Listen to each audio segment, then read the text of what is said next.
Manni barnootaa sadarkaa tokkoffaa fi sadarkaa tokkoffaan duraa Daagimaawwii Minilik akka magaalaa Finfinneetti barattoota fedhii addaa qaban simatee barsiisuun giddugaleessa ta'ee tajaajilaa jira. Bara kanas qormaata waliigalaa kutaa 6ffaa fi 8ffaa akka magaalaa Finfinneetti kennamuuf barattoota fedhii addaa qaban qopheessaa jiraachuun hubatameera. Barattoonni fedhii addaa barbaadan kunneen mana barumsaa sadarkaa tokkoffaa Daagimaawwii Minilikitti kanneen barachaa jiran baatii fulbaanarraa eegaluudhaan qormaataaf qophii gahaa taasisaa turuu himan. Sagantaa baafadhee Agasaatii tokko irraa kaasee saata furii Ingiliffaa fi saayinsii qo'addaa sooshaaliif intana sammoo ሳሰደት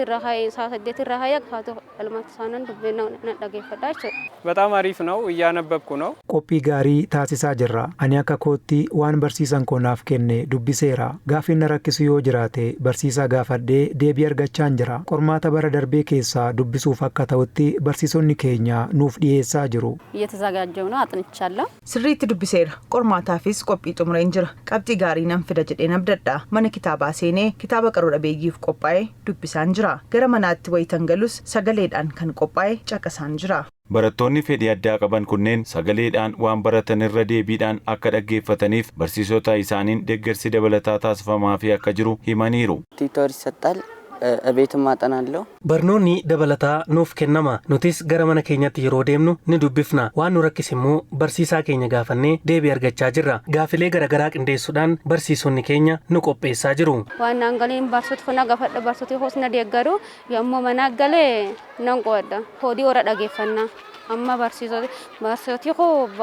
nagargaaru gara memorii dabarfadhe hankoota torbaatis hankoota saddeetittis nan qaba lamaan iyyuu dabarsaniiru. የመምህራን ድጋፍ በጣም አሪፍ ነው deeggarsa barsiisonni nuuf taasisaa jiran baay'ee gaariidha barnoota dabalataa addatti nuuf qopheessuun guyyaa sanbata xiqqaa nu barsiisaa jiru daree keessattis moodeliiwwan garaagaraa qopheessuun nu barsiisaa jiru. Bu'uuruma biiroon barnoota magaalaa Finfinnee diriirseen barattoota fedhii addaaf xiyyeeffannoon qofaatti kenname qormaataaf akka qophaa'aniif hojjetamaa barsiisonni mana barumsaa sadarkaa tokkoffaa Daagimaawwii Minilik ibsaniiru. Ani akka barsiisaa Ingiliffaatti barattoota fedhii addaa qabaniif worksheetii nan kennaafi barattoota warra kaan ergan barsiisee booda gaaffilee ijoo ta'anii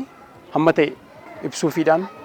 deeggaraan jira. ስድስተኛ ክፍልም ለብቻ ተለይተው በተለይ መስማት የተሳናቸው ተማሪዎቻችን barattoota kutaa 6ffaa fi 8ffaa kanneen rakkoo dhageettii qaban akkasumas barattoota qaroo dhabeeyyiif barsiisota leenjii fedhii addaa irratti qaban qopheessinee akkaataa isaaniif galuun akka baratan taasisneerra. Gaaffiiwwan qormaataa waliigalaa baroota darbanii qindeessuun barattoota keenya qopheessaa jirra. Qormaata waliigalaa kutaa 6ffaa fi 8ffaa akka magaalaa Finfinneetti kennamuuf barattoota fedhii addaa qaban deeggarsa addatti barbaachisu taasisuun qopheessaa jiraachuu durataa itti aanaan mana barumsaa sadarkaa tokkoffaa Daagimaawwii Minilik barsiisaa Isiyaaq Baayisaa himaniiru. Bulchiinsa magaalaa Finfinnee kana keessatti manni barumsaa kun barattoota fedhii addaatiin kan inni beekamu. Iddoo fagoo irraati kan dhufan Koyeeffachee irraa dhufu as gara Alamganaa irraa dhufu iddoo garaagaraa irraa waan dhufanii fakkeenyaaf warroota rakkoo itti gurraa qabanii fi worksheetiidhaan kan inni kennamu gaaffii isaaniitti cimu barsiisaa isaanii wajjin haasa'u warroota rakkoo qaroo qabaniif immoo awudoon bara darbee biiroo barnootaa irraa fuunee isaanii laataa turre dabalataan immoo barumsa miidiyaa kanaan darbu bifa awudootti jirre laataa jirra manatti dhaggeeffatanii dhufanii gaaffii isaanii hin galle immoo barsiisaa sabjektii sana barsiisuu gaafatu jechuudha.